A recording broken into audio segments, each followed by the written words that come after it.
دونالد ترامپ 78 ساله پس از 4 سال تنفس دوباره پرزیدنت امریکا شد.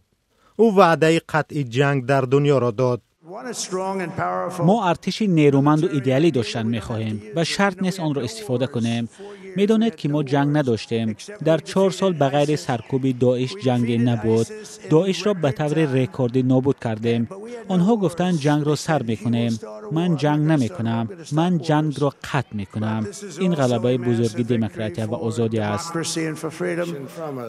دونالد ترامپ از حزب جمهوری خواه نامزد بود. این حزب در سنات هم بیشتری کرسی‌ها را به دست آورد. امریکا به ما وکالت بی سابقه نیرومند داد.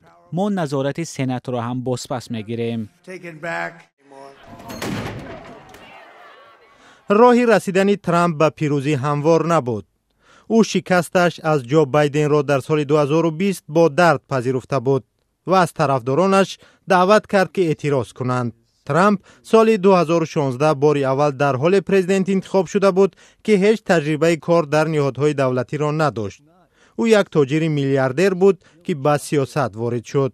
او در این دور با شعار بهتر کردن اقتصاد امریکا و مبارزه با مهاجران غیرقانونی وارد رقابت انتخاباتی شد. وعده بستن مرز مکزیکو با امریکا را داد که به گفته او بیشتری مهاجران غیرقانونی از آنجا وارد می شوند. مکزیک برای ما آدمان بهترین را نمیفرستد.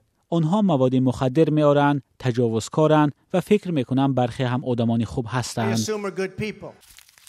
در دور اولی پرزیدنتیش ترامپ دادرس‌هایی را در دادگاه عالی تعیین کرد که زنان را از حق اسقاط حمل محروم کرد. سال آخری رهبریش امریکا در مبارزه با ویروس کووید 19 دست به گریبان بود. او دستور فوری تهیه واکسن ضد این بیماری را داد و پیشنهاد آموزش سرچشمه ویروس را کرد.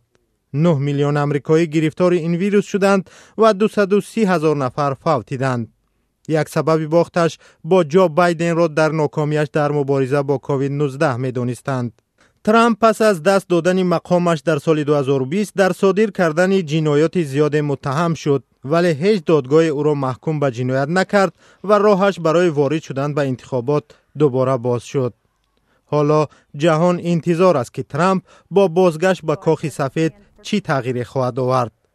او با شعار امریکا را دوباره بزرگ میکنیم وعده داده است که جنگ روسیه با اوکراین را پایان میدهد و راه حل مناقشه در خاورمیانه را پیدا میکند.